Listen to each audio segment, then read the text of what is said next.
It means taking time to recognize the self-identifying women of our past who have broken the mold and set the stage for women to step into their power and create and do. It means setting the path for the self-identifying girls and women of today to do the same.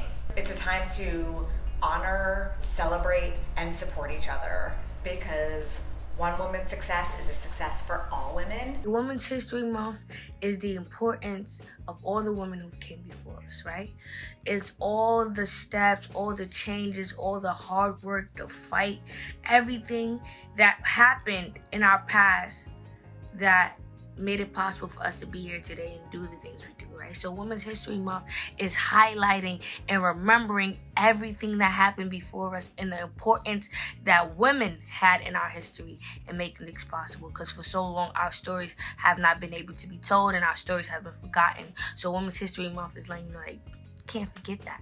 Women's History Month means inspiration and empowerment for any young females or just any female in general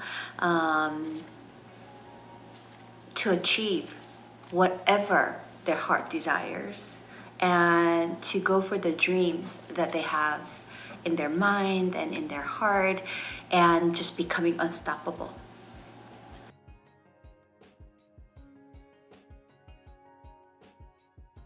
Ava DuVernay, she is someone who is unapologetically and effortlessly herself. She doesn't let anyone in the industry tell her who to be, and she never conforms when it comes to the stories she deems important.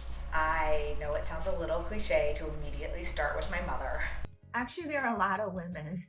For example, my mom. My mom, she was an executive at Bank of America. So she works really hard. My mom has always worked her entire life and inspired me to work and to be the kind of leader that I am. When I was a teenager, I had the opportunity to work with a women-owned business that had women of multiple generations that really supported me and gave me responsibility at a very young age. Artists like George O'Keeffe, Frida Kahlo, Louise Bourgeois, Mary Blair, one of my personal favorites, Gloria Steinem, Margaret Mead, Eleanor Roosevelt. And there's just designers. I can't forget my fashion designers like Carolina Herrera, Diane von Furstenberg, Coco Chanel. Again, so many women that made such an impact and broke through so many barriers.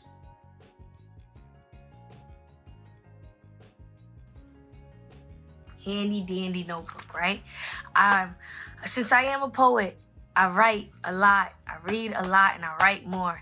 And sometimes I just have to read something that I've written before, or either I'm reading works of poets or just authors, or just I find creativity in other people's words, right? Other people's experience, other people's livelihoods, and sometimes even mine, right? You know, I find it all over. I really love art. I love music, and I love all the high art, the art that's in museums, and also like classical music.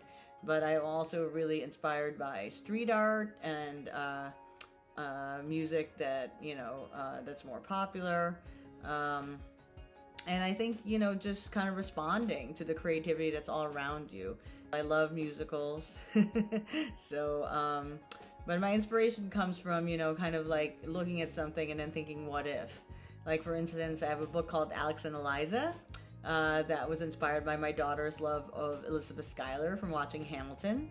So I went back to the source material, read a lot of historical documents, and, figured out a new take on it, kind of my interpretation of history, and wrote my own story.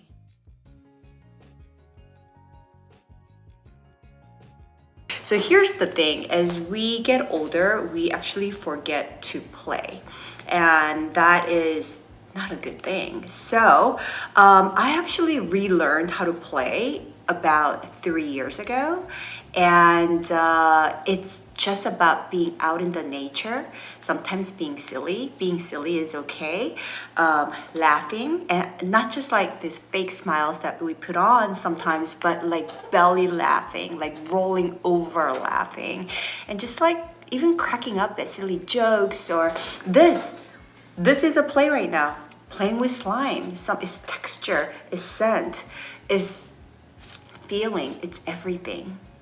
I think as an adult, I am always finding ways to connect to my childhood. I tell a lot of stories rooted in childhood, and that's where I find ways to play. I'm a very hands-on director, and I love being silly on set. You know, if that's going to bring something out of my actors, then that's what I'm going to do.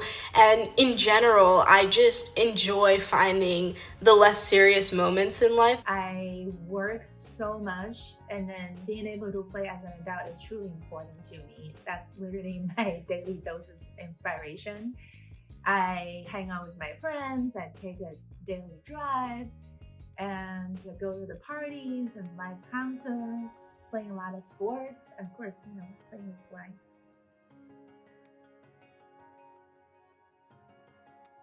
My favorite slime is golden hour in my hand.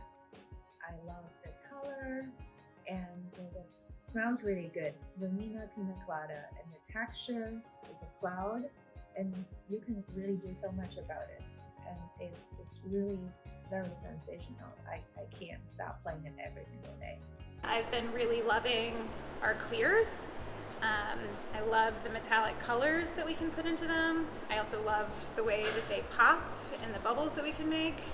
And when I come through our venue, when we have our guests, I love to stop and play with our guests often. And that's one of the ones that for me is always a showstopper, with making bubbles and inviting people and creating kind of a opportunity to bring people together that are in totally separate, disparate groups.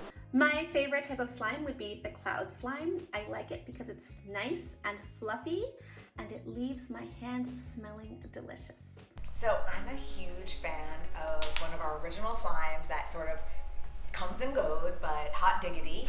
It is a clay hot dog that you mush into a bread scented base. And I just think hot dogs with faces on them are really silly and funny. So I appreciate it in fine art, and I appreciate it in slime. Our Catherine Bernhardt slime, Hot Summer Sandia, was a favorite of mine. It might be because we got to co-create with an artist I love. Sloomoo Swirl is a classic forever. Our brand colors, the fruity cereal scent. I don't know, asking me to pick my favorite is almost like saying what child is your favorite. It's really hard because I do love them all, and there's always a time and a place for each